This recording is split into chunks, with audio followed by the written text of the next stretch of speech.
Hello everyone, and welcome to the second webinar in B2B International's two-part series on customer experience research.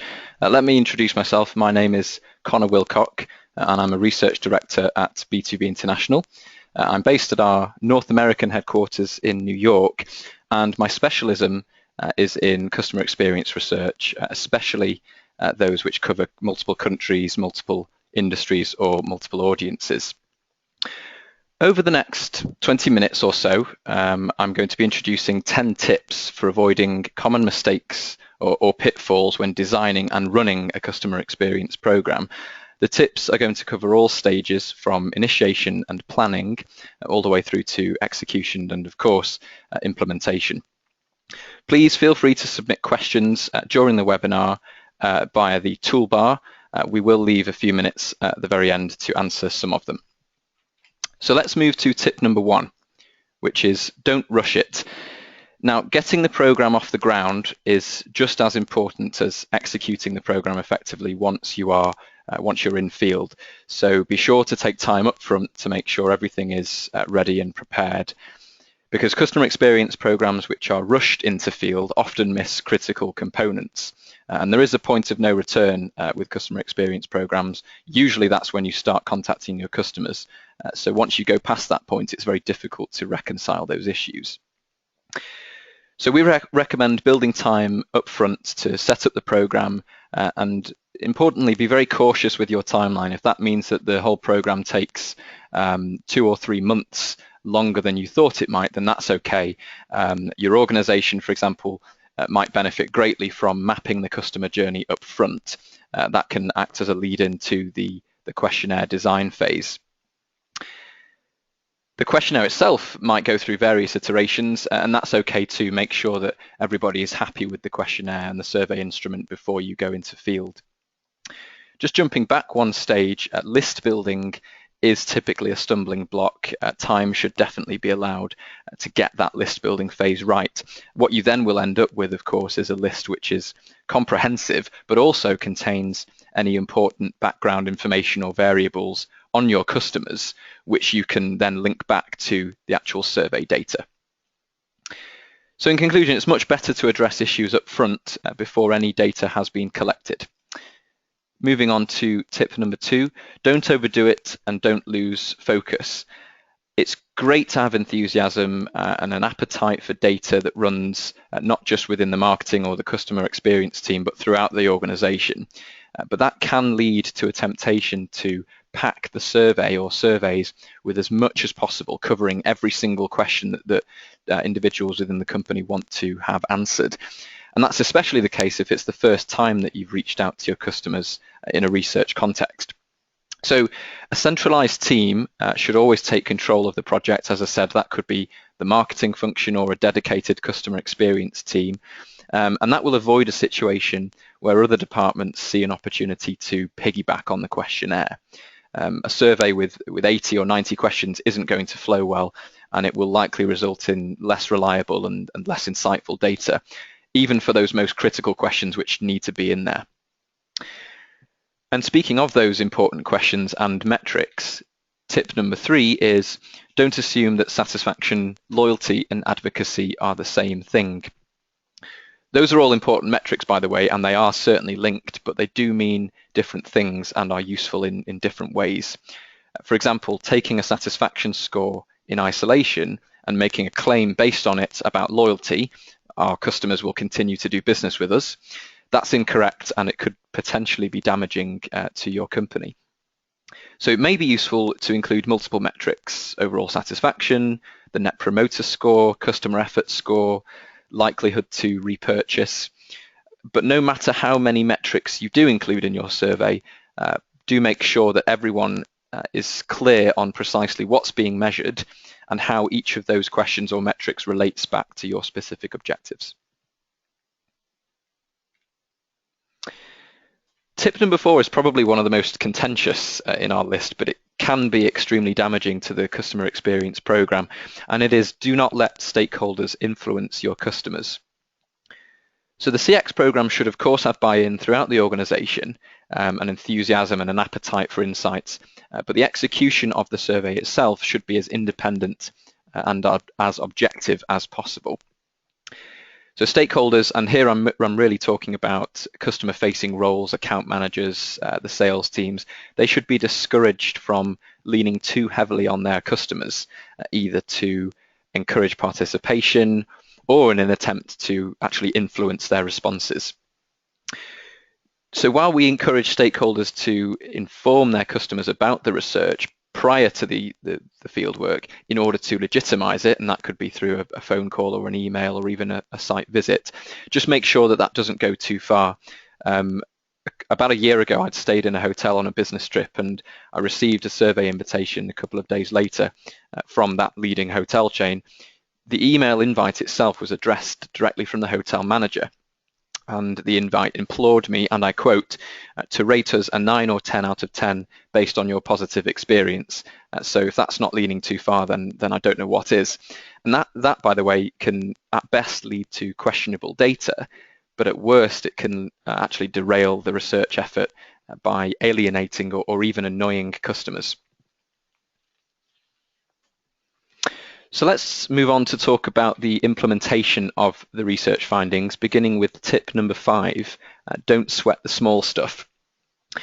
There's a natural tendency to see an individual data point or one open-ended comment or piece of anecdotal evidence and take action on the back of it. And that can be very damaging, or even as damaging as not taking any action at all.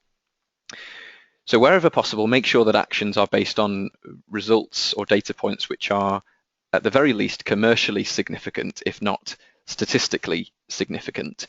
So unless you know with absolute confidence where the leak is, where the problem is, don't start bailing out, or even worse, don't start throwing people overboard until you know or you're 100% sure about what the issue might be.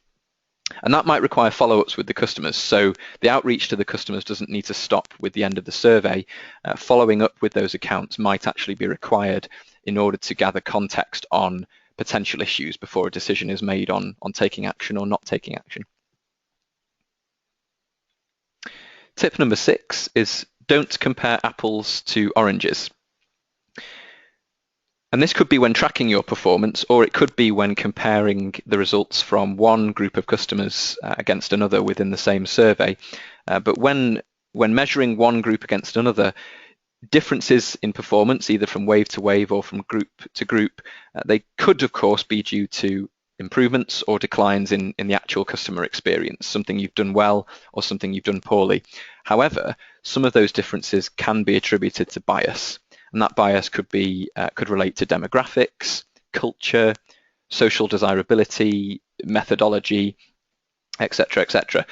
And the key, therefore, is to identify what those biases might be and to account for them before you draw any conclusions on the back of data. So in the case of tracking waves, one way of ensuring that you can account for bias is to control them by ensuring consistency in both sample and method. So if 30% of your survey in wave 1 was from the eastern states or from Germany or from Canada, then make sure that that's the same for wave 2. If you did 50% telephone and 50% online for wave 1, make sure you replicate that in wave 2 in order that your year-on-year results aren't artificially skewed. In terms of comparing results within the same survey, just bear in mind things like if your results in Mexico are much better than your results in Japan, just understand that that might not solely be to do with the performance in those two countries. It could have something to do with the cultural tendencies of both of those nationalities to respond to surveys. Okay, so you've planned the research program effectively, you've collected some unbiased and insightful data from your customers, and then the results never see the light of day. So tip number 7 is don't keep it under wraps. The importance of the customer experience in general should be ingrained in the fabric of any company. And by that, I don't just mean it's recognized or seen as important. I mean that the customer experience should influence the strategic direction of the company and everything that the company says, thinks, and does.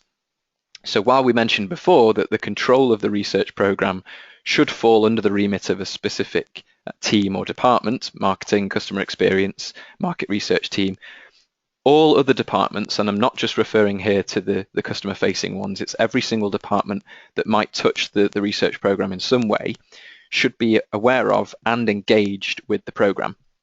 So avoid siloizing the research, especially research that involves customers. On a similar note, tip number 8 is don't sit on the data. The longer that you wait to address any issues that have been flagged by the research, the harder it will be to solve them, and the more likely the customer will be to have switched to a competitor or reduced the spend that they have with your company. And that's why it's very, very important to close the loop through an effective detractor management system. Detractor here meaning a customer that is dissatisfied, disloyal, unlikely to repurchase. So closing the loop through an effective system which manages those detractors. The way that system works is that specified contacts should be given the responsibility to tackle any issues that arise from the research. And that contact could be a sales rep, an account manager, or it could be somebody at a regional level or a functional level. Crucially, they should have a deadline to close that loop. You have X number of days after each piece of customer feedback to figure out what happened and to take action as a result. And there should also be a centralized portal on which the contact can detail the action taken that resolved the problem. So what was the issue in the first place? What needed to be done or needs to be done to resolve that issue? Has the issue been resolved? And what can be done in the future to avoid that problem happening again? And by the way, closing the loop doesn't have to focus entirely on customer problems, on detractors, on dissatisfied clients. You can build a database of satisfied and delighted customers to reward stakeholders. The data can be used for testimonials or case studies or success stories, and they in turn can be used either internally for training or externally for business development purposes. Tip number 9 is don't be a one and done company. We truly believe that customer experience programs should be built for the long term. That's when they become most effective and most empowering. So we recommend that companies periodically go back to their customers in order to reassess their performance. Remember that customer needs are always changing, and your ability as an organization to meet those needs is also changing as well. So what worked for you 5 years ago might not work now. What the customers wanted and needed 5 years ago might not be the same now. And without tracking that customer experience, companies have few ways of actually measuring the impact of any actions that were taken during the initial customer outreach. And finally, tip number 10 is don't keep the bar where it is. And here I'm talking about benchmarking your results. That could be benchmarking against your competitors, it could be benchmarking against a previous wave, or just some internal KPI. Benchmarking is obviously an important component of any customer experience program. And the key point here is that benchmarks are not static and should not be static. Companies should always seek to raise the bar, to keep raising the bar, to encourage improvement throughout the organization. As we just mentioned, customer needs are always changing, and critically, your competitors will constantly be evolving and innovating in order to meet those changing needs. So as your competitors continue to innovate and continue to challenge your points of differentiation, you need to stay ahead of the curve. And the motivation to stay ahead of the curve only exists if there is always a perception that there's room for improvement. So essentially, no resting on your laurels. So those are our 10 tips for avoiding common pitfalls or mistakes in customer experience research. Thank you for your attention, and we did have a couple of questions which came through during the session there, and we have time to address just a couple of those. Firstly, somebody asked, how can we overcome the skepticism of sales and account teams in order to ensure that research is reliable and implemented? The skepticism of sales and account teams. Well, that's a really great question, and it is one of the toughest and most common hurdles of customer experience programs, is getting the sales guys on board. The first thing to mention is that we need information from those teams, from those individuals. I'm specifically talking about the customer lists here. Without an accurate and up-to-date customer list, the whole program falls flat on its feet. So The fact that we need information from them means that we need to involve the sales and the account teams from the very beginning. They might want to be involved in mapping the customer journey, but they certainly will benefit from being told why the research is happening in the first place and what's going to be done with the research and what's going to be done with their customer data. They want to know that we're not going to go behind their backs or cut them out of the loop and steal their accounts away from them. Those customer contacts are extremely valuable to them, and they should know what's being done with them, but also what's not going to be done with them. Make them feel at ease about a third party contacting their customers. Make sure that they know that the intention is only to gather feedback and isn't to, as I said, cut them out of the chain altogether. And do keep them in the loop throughout the process.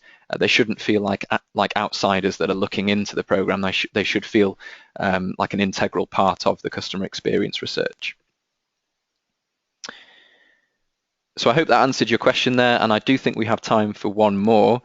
Someone else asked, it's difficult for us to achieve sample sizes large enough to have statistically significant results. Can we still have confidence in the actions we take following customer satisfaction research? Well, that's another common challenge and another great question. We get asked about statistical significance all the time, and researchers and clients can get wrapped up in stats testing and can be sort of, you can avoid seeing the wood from the trees, so to speak, because if something isn't statistically significant, then it tends to be ignored. Now, in some instances, and this is especially pertinent in business-to-business markets, it might be infeasible, implausible, or even impossible to interview hundreds and thousands of customers. So assuming it's only possible to achieve a sample size of, let's say, 30 or 50 or 80 or 100, researchers and clients should be more aware of the commercial significance of data rather than just the statistical significance. And when I say commercial significance, I'm talking about data which has a potential impact on any actions you might take. So, for example, a handful of very similar open-ended responses, verbatim comments, could be just as effective in flagging an important issue or an important problem that needs to be addressed as 5,000 ratings on a scale from 1 to 10. And that's an interesting point. Incorporating open-ended questions is a very, very good way of ensuring that a customer experience program with a small sample size is impactful and it is empowering because it provides the researcher and the client with context. So those open-ended responses are very, very important indeed. And as I mentioned earlier on in the session, following up with customers is equally as important. It's easier as well if you have a small customer base. If you're only obtaining a sample size of 50, then it's very, very easy to follow up individually with the handful of customers that might be dissatisfied. And so following up in order to gather more context before you take any actions, even if the data isn't statistically significant necessarily, means that your customer experience program can still be extremely actionable. And that concludes our webinar. We're just coming up to 12:20 Eastern Time. So thank you so much for your attention. I hope you found this to be insightful and informative. Please feel free to contact me with any questions relating to customer experience, programs, or market research in general. My email address is on the screen. It's connorw@b2binternational.com. The recording of this webinar and all others conducted by B2B International can also be viewed at our website at b2binternational.com/webinars. So if you missed a couple of the tips at the early stages of our session today, then you can go onto our website and look at the whole recording. Thank you again for joining, everybody, and have a great day. Thanks. Bye.